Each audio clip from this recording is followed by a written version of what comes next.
Brian Zen from China.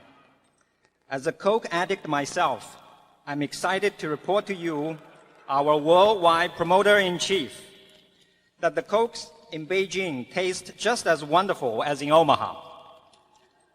As an ex-Zen monk, today I feel like visiting the Buddha of the financial world. We have an investment club with a name that ends in .com, believe it or not, which tells you that the frenzy.com friends even seduced Zen monks when we tried to follow you. We find that Mrs. Susan Buffett used to send Zen Buddhism books to her sorority sisters. That's probably why she always has a peaceful smile due to her low expectation of life, which according to Buddha is full of sufferings. But Mr. Munger would tell me that Susan's smile is because you, as the husband, exceeded her low expectations. That's right. Yeah. And her father's even lower expectations. Right. Anyway, my question is, did Susan also send those Zen books to your office or your bedroom? And if you have read those books, what are the key ideas that contributed to your investment Tao, which even made sense to secluded, narrow-minded Zen monks like me? Thanks for the financial enlightenments you've given us today. Thank you. I sent those books on to Charlie, so I'll let him answer. Actually, I tend to be a follower of Confucius. And I think this room is full of Confucian values. You know, if the first law of Confucianism is filial piety, particularly toward elderly males, you can see why I like that system. Area 4.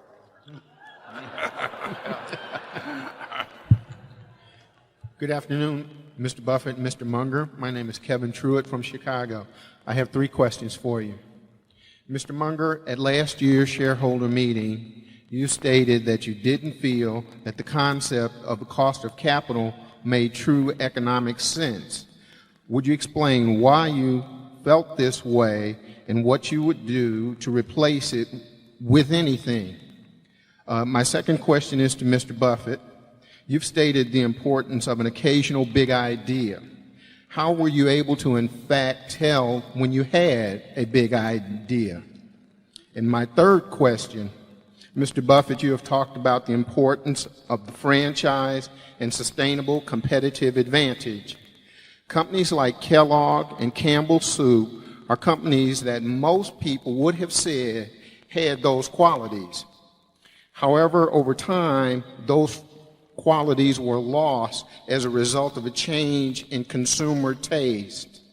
What gives you confidence that the same things won't happen to Coke or Gillette? Charlie? Well, Cost of capital. Cost of capital first. Obviously, considerations of cost are important in business. And obviously, opportunity costs, which is a doctrine of economics, really a doctrine of lifesmanship, are also very important. And we've always had that kind of basic thinking. Of course, capital isn't free. And of course, you can figure cost of capital when you're borrowing money, or at least you can figure cost of loans. But the theorists had to develop some theory for what equity cost. And there they just went bonkers. They said if you earned 100% on capital because you had some marvelous business, your cost of capital was 100%. And therefore you shouldn't look at any opportunity that delivered a lousy 80%. That is the kind of thinking which came out of the capital assets pricing models and so forth that I've always considered inanity. What is Berkshire's cost of capital? We have this damn capital. It just keeps multiplying and multiplying. What is its cost? You have perfectly good old-fashioned doctrines like opportunity cost. You know, at any given time when we consider an investment, we have to compare it to the best alternative investment we have at that time. We had perfectly good old-fashioned ideas that are very basic to use, but they weren't good enough for these modern theorists. So they invented all this ridiculous mathematics, which concluded that the companies that made the most money had the highest costs of capital. Well, all I can say is it's not for us. Now, the other half of that question I leave for Mr. Buffett. Yeah, what you find, of course, is that the cost of capital is about 0.25% below the return promised by any deal that the CEO wants to do. Very simple. You know, we have three questions on capital with capitals around, and leaving aside whether we want to borrow money, which we generally don't want to do. And one is, does it make it more sense to pay it out to the shareholders than to keep it within the company? The sub-question on that is, if we pay it out, is it better off to do it via repurchases or by a dividend?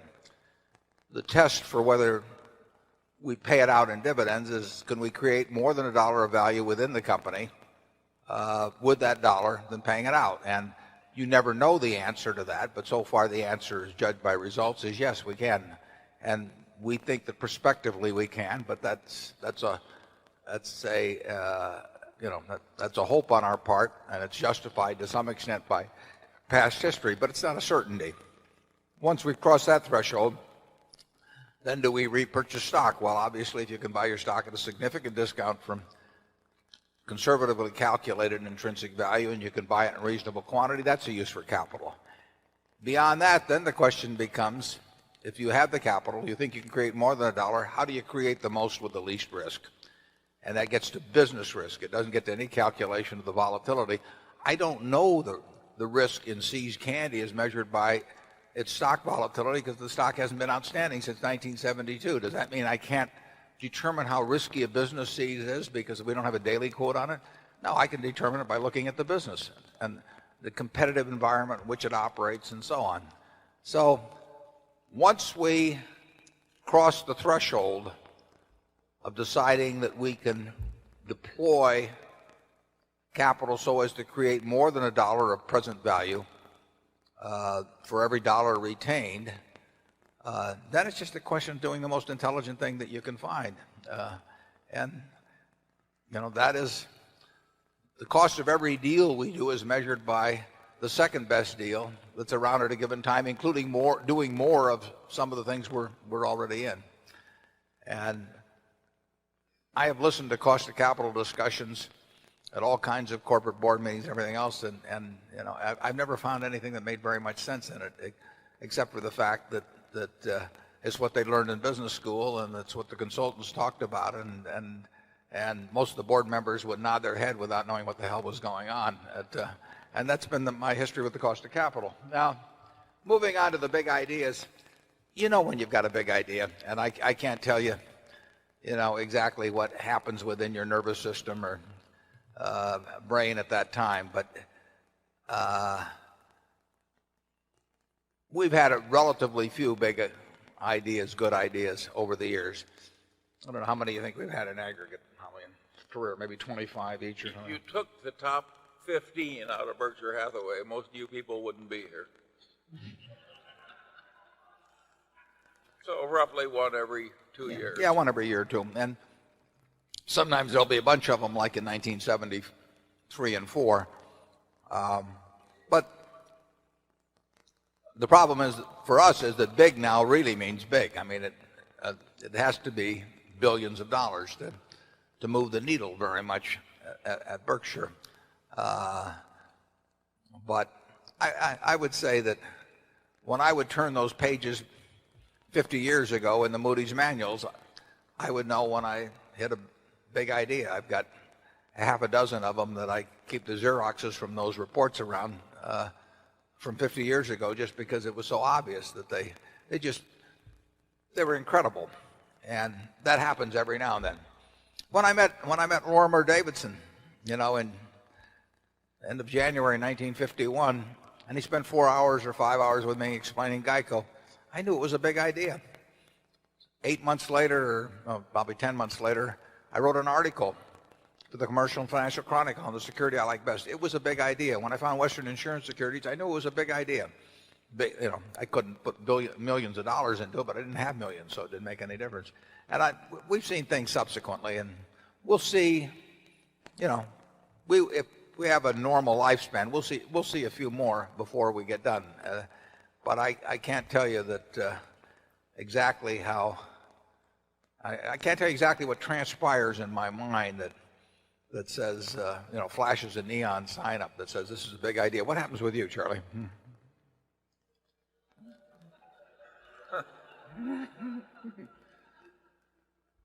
Actually, I have a real system.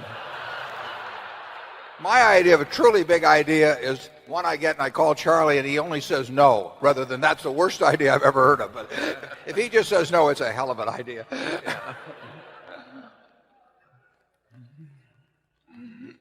The game in our kind of life is being able to recognize a good idea when you rarely get it, and or when it rarely is presented to you.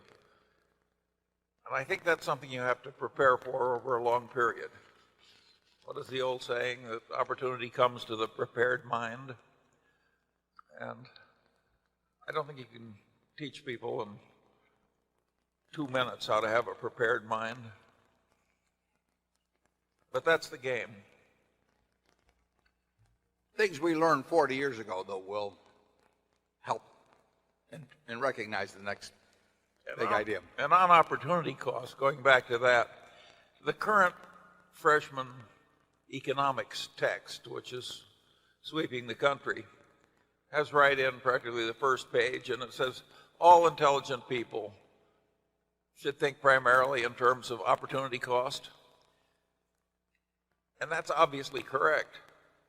But it's very hard to teach business based on opportunity cost. It's much easier to teach the capital assets pricing model, where you can just punch in numbers and out come numbers. And therefore, people teach what is easy to teach instead of what is correct to teach. It reminds me of Einstein's famous saying. He says, everything should be made as simple as possible, but no more simple. Write that down.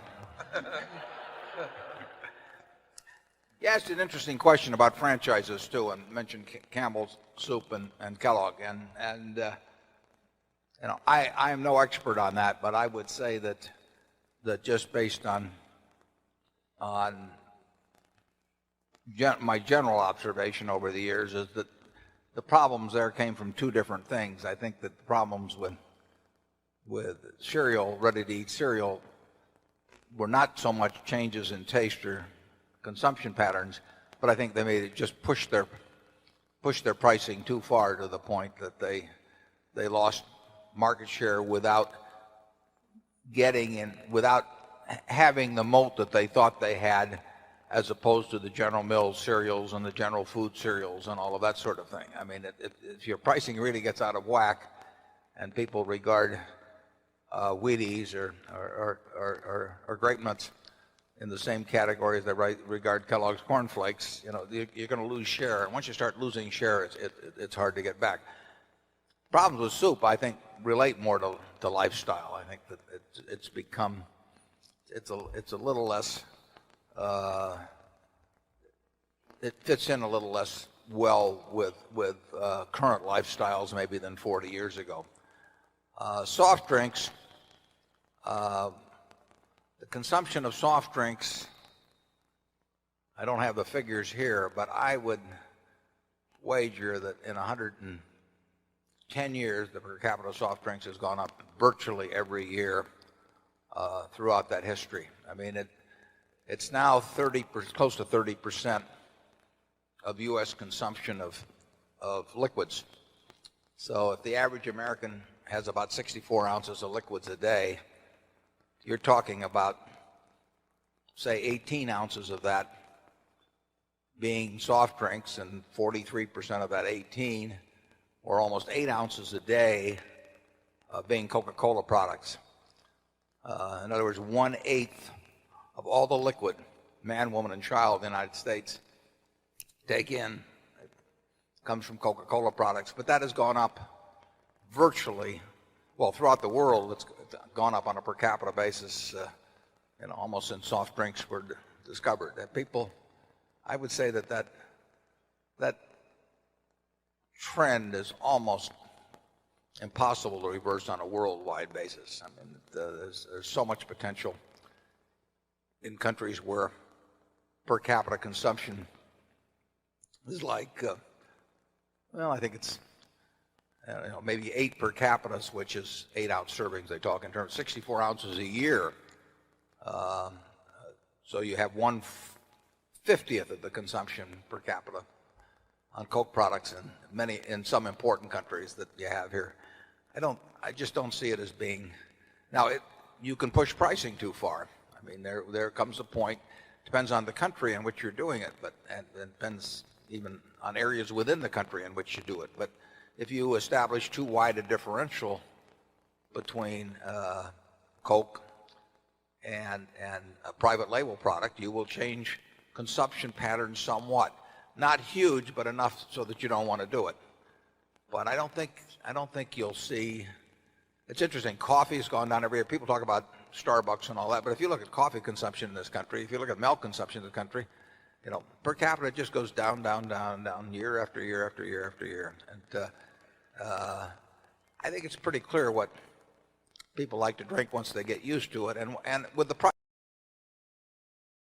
is when I was born in 1930, a 6.5-ounce Coke cost a nickel, and you put a 2-cent deposit on the bottle. But forget about that. Just take the nickel. Now you buy a 12-ounce can or a larger product, and you're paying. If you buy it on the weekends at the supermarket specials or something, you're paying maybe a little more than twice per ounce what you were paying in 1930, 70 years ago. And compare that to the price behavior of almost any product that you can find except raw commodities, but compare it to cars, housing, anything. And there's been very, very little price inflation in it. And I think that's contributed, of course, to the growth in per capitas over time. Charlie, how about cereals and soup? Well, I think those are examples where the moats got less hostile for the competitors. Part of the trouble was the buying power got more concentrated and tougher.